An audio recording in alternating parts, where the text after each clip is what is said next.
Сәлем достар, мен Әсел Жұмабекқызымын. Менің каналыма қош келдіңіздер. Бұл каналда сіздерге Атоми компаниясының тауарларына шолу жасап отырамын.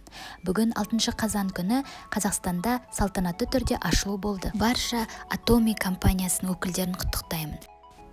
Бүгін мен сіздерге Атоми компаниясының атышулы бестселлер өнімі Химахим туралы шолу жасаймын. Химахим иммундық жүйенің саулығы үшін қажет биологиялық қоспа. Мағынасы грек тілінде гемо – қан, оңтүстік Корей тілінде хим – күш деген мағынаны білдіреді. Бұл өнімді Корей ғылыми зерттеу институтының ғалымдары 8 жыл бойы зерттеп дамытқан. Химахимді кімдерге қолданса болады деген сұрақ туатын болса, денсаулығын ойлайтын барша адамға деп жауап берер едім.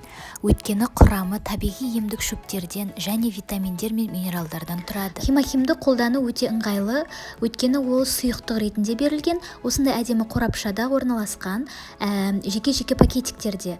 Күніне 2 рет қолданамыз, 2 пакетиктен ішеміз, таңертең және кешке.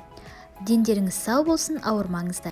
Каналыма қосылып, келесі шолуды күтіңіз. Сау болыңыздар.